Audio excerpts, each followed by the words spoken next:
صباح الخير عليكم، ازيكم يا حلوين؟ عاملين ايه؟ يا رب تكونوا كلكم في احسن صحة واحسن حال.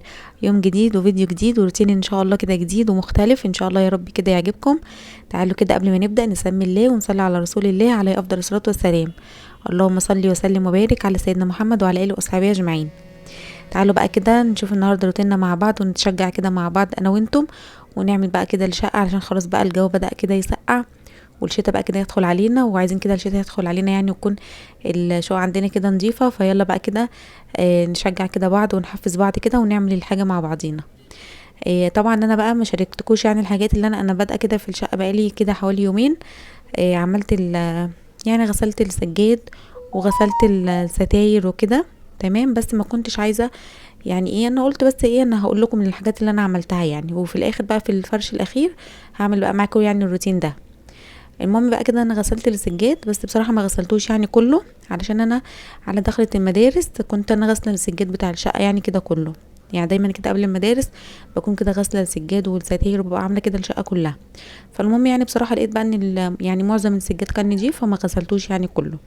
غسلت بس المشايات اللي هي الصغيره، بتاعه المطبخ، بتاعه الطرقه، الحاجات اللي انا كنت حاسه اللي هي ايه، يعني متوسخه او مش نظيفه. تمام. وطبعا غسلت بقى الستاير، وبرده طبعا الستاير برده غسلت الستاير اللي هي اللي من جوه، اللي هي الشوفونات اللي من جوه دي، ما غسلتش الطبقه اللي من بره. تمام، عشان برده دي كانت نظيفه، فبرده قلت ايه حرام كده مش هغسلها فهي نظيفه يعني. فالمهم غسلت بس ايه الشوفونات اللي هي من جوه. فاول حاجه بقى النهارده عملتها، آه صحيت بقى، وطبعا كنت يعني انا قبل الروتين دوت بيوم كنت بقى خلاص يعني غاسله كل حاجه، وكنت كمان عامله بقى الشبابيك بتاعه الشقه، وكنت ملمعه الحيطان، وكنت بقى مخلصه كده الشقه كلها وسايباها بس ايه على الفرش يعني. تمام. فالمهم بقى هنا كده طبعا صحيت جبت بقى كده الستاير، ابتديت بقى كده ان انا ركبتها الاول، دي اول حاجه كده عملتها. تمام. وهنا بقى كده دخلت على اوضه الصالون، ابتديت بقى كده انا كنت طبعا مرفضاه يعني ومجهزاه وكل حاجه. جبت بقى كده الفرش بتاعه اللي هو الغيار دوت، وابتديت بقى ان انا كده افرشه. ويعني ابتديت بس انا في الطبق دوت حاطه كده شويه برسيل جل، ومزودهم كده بشويه ميه، ودوت بس ان انا ايه هلمع بيها كده التلميعه الاخيره دي يعني. مش بكتر كده في المنظفات يعني. بحب اجيب المنظفات وكده، بس يعني في كل حاجه بستخدم المنظفات بتاعتها او كده، لكن مش بحب ان انا استخدم في يعني حاجات كتير على بعضها والكلام ده.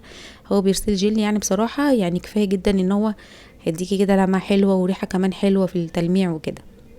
فالمهم بقى كده بالفوطه ابتديت بقى لمع كده ايه الازاز بتاع الترابيزه، الحاجات اللي هي بس البسيطه الخفيفه كده، لاني بقول لكم انا كنت مخلصه يعني قبل الروتين دوت بيوم كده كنت مخلصه الشقه، وكنت كمان مخلصاها كده بالليل متاخر. وهنا كده صحيت كده بدري، فكانت الشقه بقى كانت يعني ايه على الفرش الاخير بس كده. تمام. فالمهم كده بقى فرشت خلاص الغيار بتاع الصالون كده عندي. تمام. وحطيت برضو كده المفرش بتاع الترابيزه. نبتدي بقى كده ايه نزق بقى الصالون بالشكل دوت، عشان بقى نبتدي ان احنا نمسح كده من تحتيه. ممكن ان انا يعني بالشرشوبه كده تطول ان انا امسح وهو موجود يعني، بس بصراحه مش برتاح غير لما بزقه كده وابتدي ان انا امسح كده واجيب من وراهم كده، علشان الزوايا بتاعه السيراميك بقى والحتت ديت. المهم ان انا اصلا يعني كنت يعني من الناس اللي ما كنتش بحب الشرشوبه خالص بصراحه. الجردل بتاع الشرشوبه ده ما كنتش بحبه خالص. وكنت يعني لو يعني ترجعوا كده الفيديوهات بتاعتي القديمه كنت على طول بقول لكم ان انا مش بحبها، وان انا بمسح كده يعني بفوطه كده قديمه او حاجه. فما كنتش بحبها خالص بصراحه، وما كنتش اصلا بعرف امسح بيها. لما كنت بجربها كده عند ماما وكده ما كنتش بعرف امسح بيها وما كنتش بحبها خالص بصراحه. فبس بقى بصراحه غيرت يعني رايي فيها، لاني خلاص ما بقيتش بصراحه ظهري بقى يوجعني وما بقيتش اقدر ان انا اوطي ساعه وانا بمسح يعني وكده، ما بقيتش اقدر ان انا اوطي بصراحه كتير وكده. خصوصا يعني ان انا كمان كل يوم بلمع وكده، فخلاص بقى ضهري بقى يوجعني وكده. فاضطريت بقى ان انا اجيبها. من ساعه ما جبتها يعني ابتديت بقى ان انا اتعود عليها، فبصراحه حبيتها بقى، بقيت ان انا اعرف ايه امسح بيها وكده. ريحتني بقى بصراحه عن الاول، ان انا كل ما اجي امسح كنت اوطي وكده، ولما كنت بقى اخلص المسح وكده كنت ببقى تعبانه جدا وظهري وجعني. فالشرشوبه بقى بصراحه عملت بقى معايا انجاز وكده وبقيت بصراحه بقى تخلي يعني ظهري مش يوجعني زي الاول وكده اهوت. المهم بقى كده ايه مسحت بقى كده زي ما انتوا شايفين بقى كده ورا الكنب ورا الكراسي، وكل كده حاجه بمسح وراها. ببتدي كده ان انا ايه ارجعها بالمنظر دوت. دي كده عندي الكنبه اللي هي الكبيره. تمام. مسحت كده وراها ورجعتها، والكراسي برضو مسحت وراهم كده ورجعتهم. نزق برضو، تعالوا كمان الكنبه ديت اللي هي الصغيره دي، ونمسح كده وراها. عايزاكم بقى كده تقولوا لي رايكم ان شاء الله يعني في الروتين دوت. نكمل يعني روتينات بالشكل دوت ولا لا؟ يعني عايزاكم كده تقولوا لي رايكم كده في التعليقات. انا بصراحه الروتين ده يعني بصراحه تعبت فيه جدا في التصوير وفي في المونتاج بتاعه كده. فانتوا عايزاكم كده تقولوا لي نكمل على الروتينات ديت ولا خلينا كده في المطبخ والحلويات والكلام ده. فقولوا لي كده في التعليقات رايكم ايه. لان بصراحه اصلا الروتينات اللي هي بتاعتي يعني، واحنا بنمسح وننضف والكلام دوت، لما بنيجي بقى نصورها بتبقى متعبه جدا يعني في التصوير وكده. وخصوصا ان انا كمان اصلا يعني عايزه اقول لكم ان انا اصلا يعني من اول ما فتحت القناه، من اول بدايتها خالص، انا لو كنت بصور الروتينات بتاعتي اليوميه العاديه اللي انا بعملها، كان زماني عملت بتاع 1000 فيديو على القناه عندي بجد والله. بس يعني انا اصلا من النوع اللي انا يعني سريعه. لما باجي كده اعمل حاجه ممكن يعني مثلا ما افطرش. يعني انا اصلا اليوم دوت والله ما فطرت لغايه لما خلصت كده العصر، وابتديت بقى ان انا كده افطر. يعني ممكن كمان الوقت ان انا هفطر فيه اقول ايه لا اكسل وكده، اقول لا مش هفطر، مش هكسل يعني اقول ايه لا مش هفطر عشان ايه يعني الوقت اللي انا هفطر فيه انجز فيه كده اي حاجه، فتلاقيني كده اقوم على الشقه على طول. فعلشان كده بقول لكم انا اصلا يعني سريعه وكده، مش بحب ان انا البطء مثلا.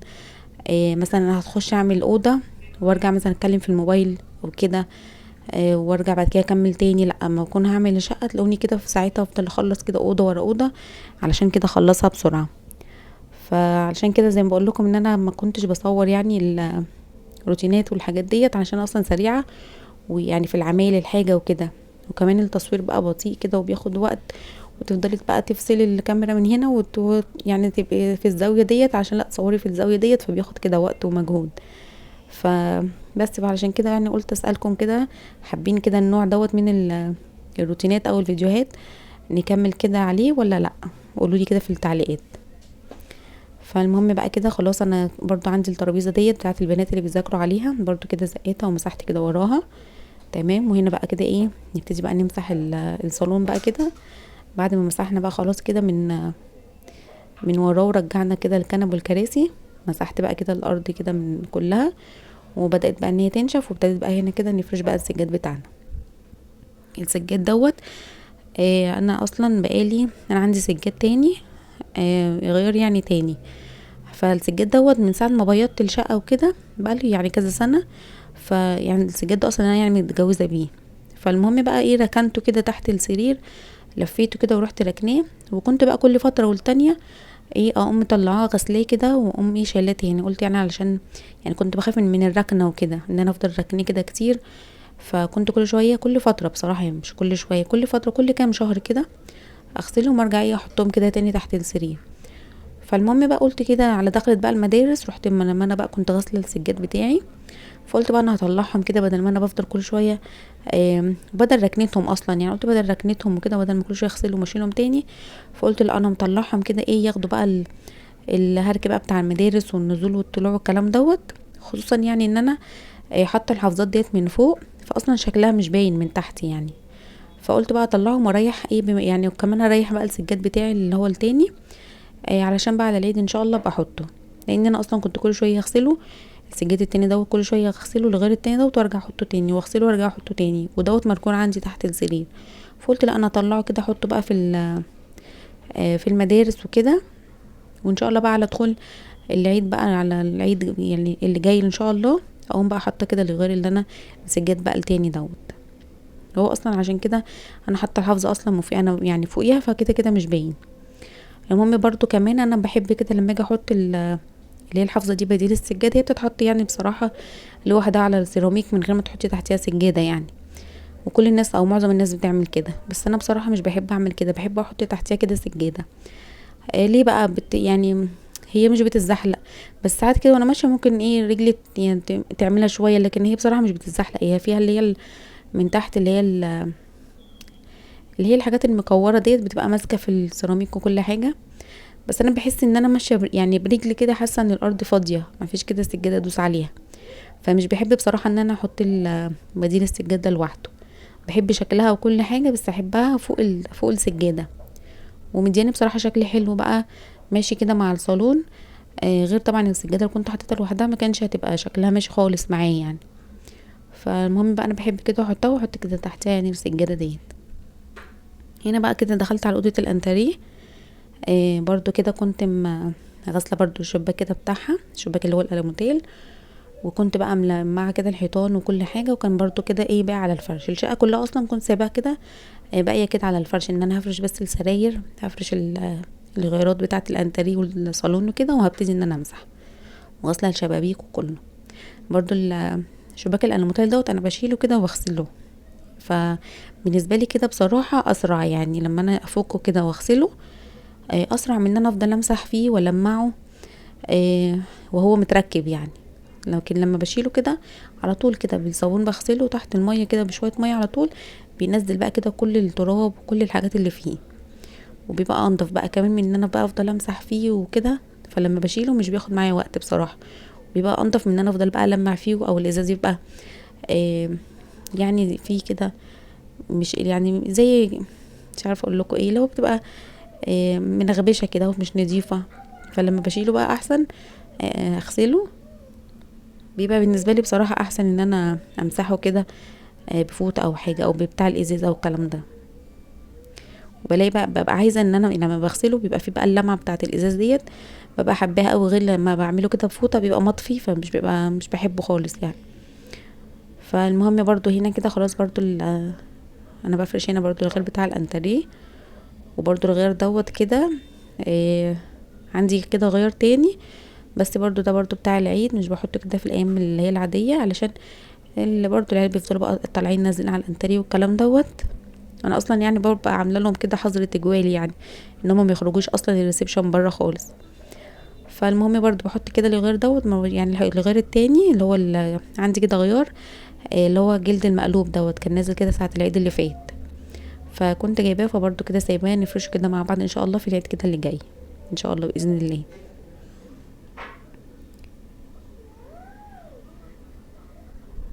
فرشت بقى هنا كده كمان خلاص اللي هو الفوتيل الصغير دوت، الكنبه الصغيره. تمام، نبتدي بقى ايه نحط المساند كده بتاعتها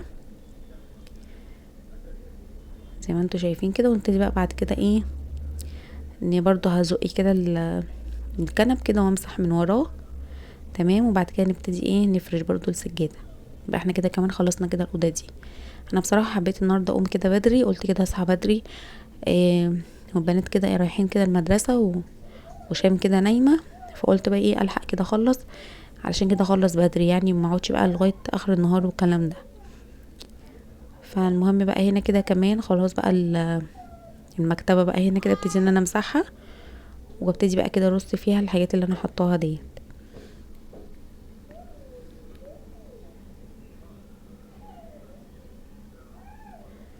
كان في كده المفارش ديت بتاعه المفارش دي كان جاي مع الغيار اللي هو اللي بقول لكم عليه، اللي هو بتاع الجلد المقلوب دوت، الغيارات اللي هي بتاعه الانتريه، الحتت يعني البيضات. فده كان جاي كده معايا، واللي هي بتتحط على الايد بقى بتاعه الكرسي وكده. فانا بقى مش بحطهم على اصلا اللي على ايد الكرسي وكده، فقلت بقى استفاد بيهم احطهم كده ايه في المكتبه بالشكل ده. حطيت طبعا الصباره بتاعه الابله شام لازم كده احطها لها عشان بتقعد كده تلعب بيها. مسحت برضو كده كمان الصب، وابتديت بقى كده هنا بجر بقى وبزق كده الكراسي عشان امسح كده وراها. والله كنت مسحه بالليل، يعني انا اصلا الروتين اللي قبل دوت كنت مخلصاه متاخر لاني كنت بادئه فيه متاخر، فكنت مخلصه بالليل، كانت حوالي الساعه 12 او واحدة تقريبا. ف وهنا بقى انا الروتين دوت كنت ابتديت فيه كده من حوالي الساعه 7 الصبح كده او 8، كانت 8 تقريبا. فكانت اصلا الشقه ما اتبهدلتش لان انا خلصتها ودخلنا يعني نمت على طول، البنات كانوا نايمين فدخلت نمت، اول ما خلصتها نمت على طول. فما كانش في حاجه ان هي دخلت تحتيها ولا كده، بس انا برضه قلت ايه مسحه كده اخيره علشان لو في تراب او اي حاجه، فقلت ايه كده مسحه اخيره يعني.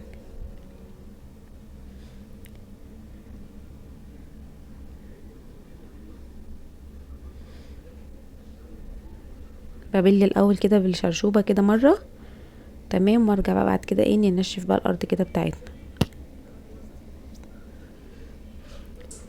طبعا معلش بقى انا بعتذر لكم على البلور اللي انا حطاه كده، هتلاقوا انا حاطه كده في الفيديو بلور كتير عليا، لان انا ما كنتش واخده بالي. انا بصراحه اول مره اصور كده الروتين وانا كده يعني بتحرك وكده. كنت يعني الفيديوهات القديمه بتاعتي خالص كانت فيديوهات كده قديمه كنت بصورها وانا ورا الكاميرا، يعني كنت بايدي او كده، بس كنت بحس ان مش واخده راحتي او مش عارفه ان انا اصور او كده.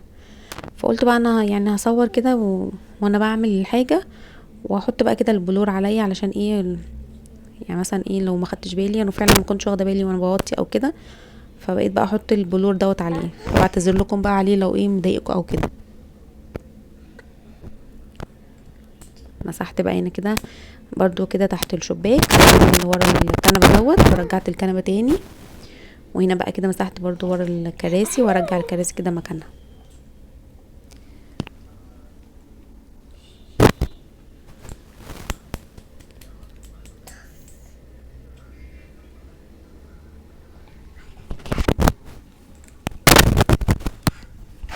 نزق برضو كده كمان الكنبه التانية ديت. تمام. ونمسح برضو كده تحتيها. انا حاطه في كده في الميه كده اللي بمسح بيها حاطه شويه دوني اللي احنا كنا جايبينه في مشتريات المنظفات ديت. حاطه كده شويه صغيرين، اللي هو دوني كونفيرت دوت اللي هو كان لونه بينك. حاطه كده شويه مديني كده ريحه حلوه وانا بمسح كده في الارض. بس مش بحط كتير، خصوصا كده في الميه اللي انا بمسح بيها. ما مش بحط كده اي معطرات او اي حاجات كتير، علشان انا عندي السيراميك الاسود دوت. لما بحط كده منظفات كتير بيبقى برضو ايه، بتبان كده فيه بعد ما الارض بتنشف، بتبقى كده باينه فيه مش بتلمع كده. يعني المنظفات كده بتخليه ما فيهوش كده لمعه. فبحط بقى ايه يعني حاجات بسيطه. لما باجي كده احط حاجه في الميه ان انا امسح بيها، بحط ايه شويه كده صغيرين، عشان بس متعمليش رغاوي وتعمل كده على الارض. بعد ما ينشف بيبقى كده شكله مطفي، بيبقى شكله كده مش حلو. فانا بحب برضو كده يكون شكل السيراميك عندي بيلمع، فمش بحط كده منظفات كتير فيه. عايزه اقول لكم ان انا اساسا كل يعني علشان السيراميك عندي الاسود دوت بيبان فيه اي حاجه. لو مثلا العيال مثلا خارجين رجليهم مبلوله او حاجه وماشيين، الميه دي تطبع كده في الارض في السيراميك كده، فبتضايق قوي منه بصراحه. فتلاقيني بقى كل شويه افضل المع في الارض، علشان بحب الارض تبقى ايه، بتلمع كده، والارض ما يكونش باين فيها حاجه. غير بقى السيراميك اللي هو بيبقى التاني الفاتح والكلام ده، او البيج والكلام ده، مش بيبان بقى فيه بصراحه اي حاجه خالص. ولا ميه، ولا مثلا لو حاجه فيه واقعه او حاجه ما تلاقيه مش باين قوي يعني. غير السيراميك الاسود ده اي حاجه تلاقيها كده باينه فيه. خلاص بقى هنا كده برضو انا ايه مسحت رجعت بقى خلاص الكنب كده ومكانه، والكراسي مكانها وكل حاجه. نبتدي بقى نمسح كده ايه الارض بقى كده من النص زي ما انتم شايفين كده. بعد بقى من الارض كده نشفت، نبتدي بقى نفرش برضو ايه السجاده. تمام. ونحط بقى في برضو الحافظه كده من فوقيها.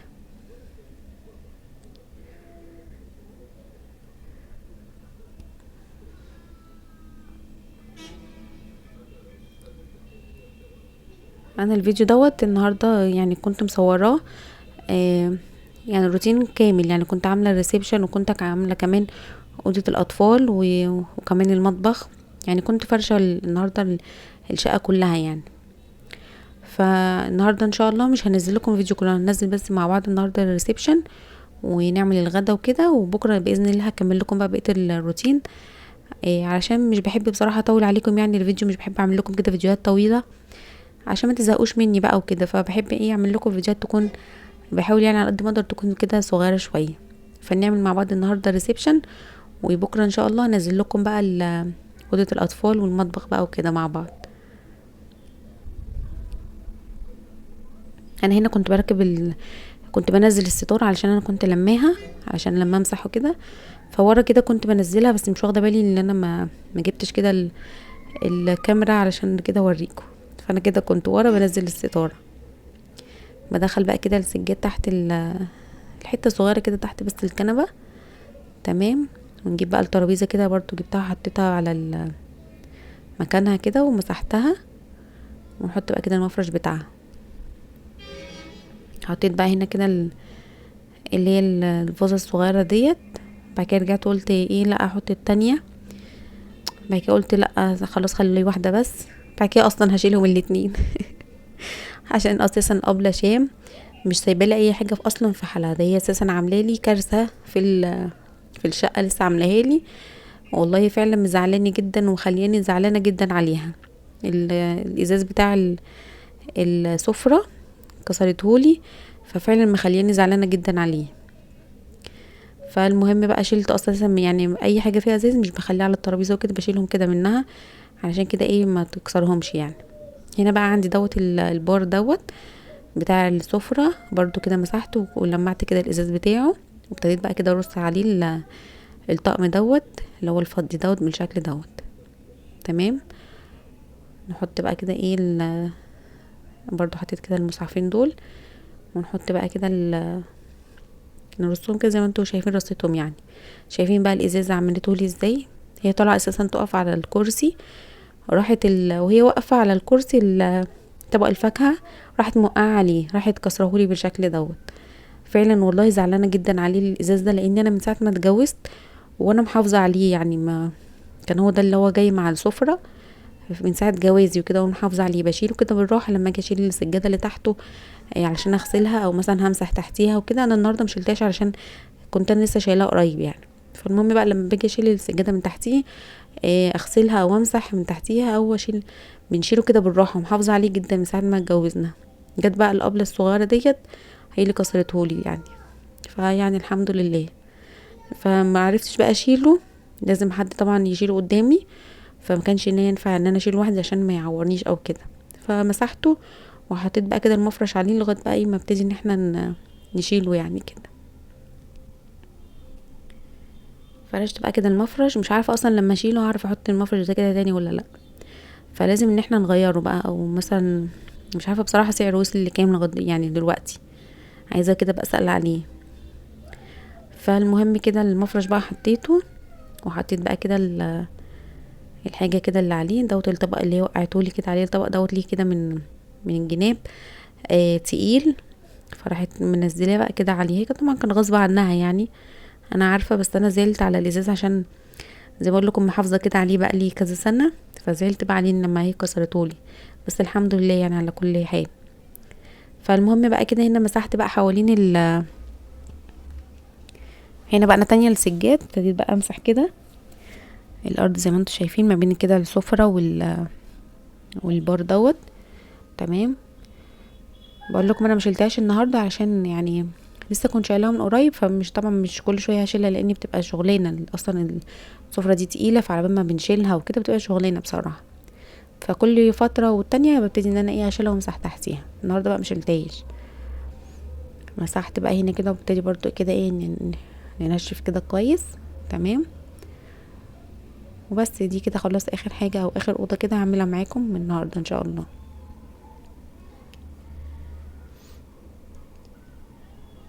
ناخد كمان برضو الحتة ديت نمسحها كده مع بعض كده على طول عشان بقى كده ندخل نعمل الغدا. انا بس خلاص يعني أنا اساسا زي ما بقول لكم كنت مكمله كمان اوضه الاطفال والمطبخ واوضه النوم كمان والحمام. يعني كنت فرشه بقى النهارده فرش يعني الشقه كده كامل، ومسحت السلم وخلصت بقى كده كله. فكنت بقى خلاص مخلصه هلكانه مش قادره. فطلعت بقى كده طبق بانيه، وطلعت كيس صلصه. فقلت بقى كده ايه نعمل النهارده البانيه كده ومكرونه. طلعت كده طبق بانيه من التفريزات اللي احنا كنا عاملينها. انا بقى بحب بصراحه التفريزات بقى ديت عشان بتنفعني بقى في الاوقات دي. بعمل بقى الشقه ومخلصه بقى مش قادره، مش لسه بقى هندور احنا هنتغدى ايه وكده، وبقوم بقى ايه مطلعه كده من الحاجه بقى ديت على طول اقلي كده واعمل جنبها شويه مكرونه، والحمد لله بقى كده يبقى ايه خلصت كده الغدا. يعني ببقى مخلصه اصلا مهدوده مش قادره ان انا لسه هقف اعمل اكل والكلام ده. فبتسهل بقى عليا بصراحه التفريزات ان انا بقى ايه بتنفعني في الايام اللي هي زي كده. فرشت بقى كده الارض خلاص نشفت، فرشت بقى كده السجاد، وطلعت بقى كده هنا البانيه والمكرونه. تمام. هنا بقى كنت خلاص العصر بقى كان يدن، خدت لي بقى كده شاور وصليت. ما كنتش بقى صراحه صليت الظهر، كنت عماله بقى اخلص الشقه وكده. صليت بقى الظهر والعصر ودخلت بقى هنا بقى خلاص كان الاكل فك. كنا بقى نعمل خلاص كده بقى الغدا. هقلي بقى كده البانيه واعمل جنبها شويه مكرونه، ويبقى الحمد لله اليوم النهارده كده خلص وروتيننا كده خلص.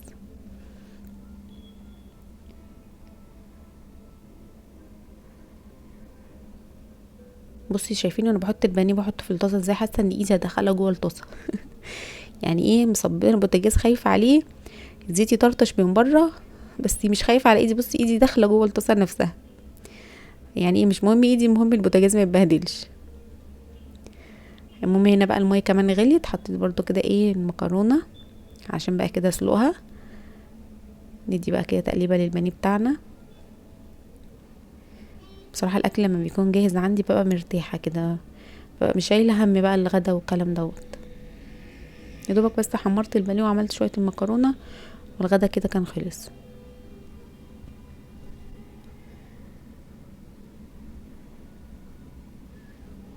كده بقى خلاص المكرونه كانت دخلت بقى في السوا. نحط بس كده الحتتين دولت بتوع البانيه، وناخد بقى كده المكرونه كده نشطفها كده استوت خلاص. ناخدها بقى ايه نشطف المكرونه بتاعتنا. بس نقلب البانيه كده الاول دوت. عملت بصوا زي بقول لكم بانيه ومكرونه بس، حتى ما كنتش قادره اعمل شويه سلطه.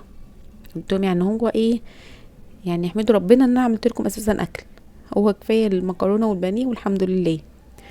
خدت بقى كده المكرونه الاول، بصراحه ما كنتش بغسلها. كنت كده اول ما اسلقها اخدها كده على الصلصه كده على طول، بس تبقى عايزه بقى تتاكل في وقتها. فدلوقتي بقى بقيت بصراحه اشطفها يعني. خلاص بقى كده البانيه اتحمر. ده كده كان روتيننا النهارده، يا رب يكون كده عجبكم. وقولوا لي كده في الكومنتات اكمل كده على يعني اكمل فيديوهات بالشكل دوت بالروتينات ديت ولا لا. قولوا لي يعني كده هوت رايكم ايه في الروتين كده النهارده. حابين ان انا اعمل معاكم تنظيفات وروتينات وكده، ولا خلينا في المطبخ ونعمل كده الاكل والحلويات بس، ولا ايه؟ فانتوا قولوا لي كده في الكومنتات كده من تحت. حطيت بقى هنا كده شويه زيت ونحط كده عليهم الصلصه بتاعتنا.